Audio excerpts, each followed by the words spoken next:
Hello friends, welcome to Silverline YouTube channel.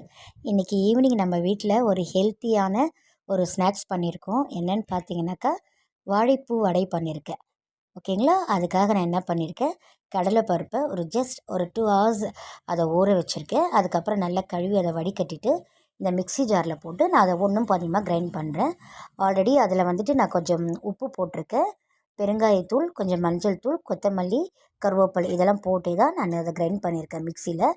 பாருங்கள், அது ஒன்றும் பாதியமாக அரைஞ்சிருக்கு. அதுக்கப்புறம் நான் வாழைப்பூவை நல்லா க்ளீன் பண்ணி எல்லாம் அதை நல்லா கழுவி வாஷ் பண்ணி வச்சுருக்கேன். அதுக்கப்புறம் அதையும் நான் மிக்ஸி ஜாரில் தான் போட்டு அரைச்சிருக்கேன். அதை நான் கட்லாம் பண்ணலை. பாருங்கள், அது மிக்ஸி ஜாரில் போட்டால் நல்லா இந்த மாதிரி பேஸ்ட் ஆகும். வாழைப்பூவை நம்ம வேக வச்சு தண்ணியெல்லாம் இருக்கக்கூடாது. அந்த மாதிரி பண்ணோம்னா அதில் இருக்கிற அந்த ஓர்ப்பு சத்து நம்மளுக்கு கிடைக்காமே போயிடும். அதனால் நம்ம இதை மாதிரி கிரைண்ட் பண்ணி போட்டாலும் அது நல்லாவே இருக்கும். அதுக்கப்புறமா நல்லா இந்த ஆனியன் இருக்குங்க இல்லையா, அதை நல்லா ஃபைன் சாப் பண்ணிவிட்டு, பச்சை மிளகாய் கொஞ்சம் கட் பண்ணிவிட்டு, கூடவே நம்ம கொத்தமல்லி, கருவேப்பிலை போட்டிருக்கேன்.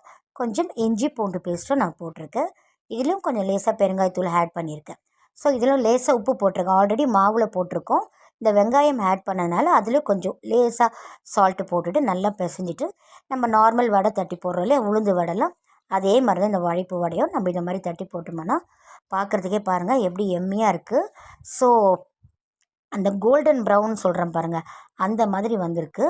பாருங்கள், ஃபைனல் டச்சாக நான் என்ன பண்ண போகிறேன், அதில் சும்மா லாஸ்ட்டாக ஒரு கருவேப்பிலையை அப்படி மேலே போட்டு நம்ம எடுத்தோம்னா நல்லா வாசனையாகவே இருக்கும்.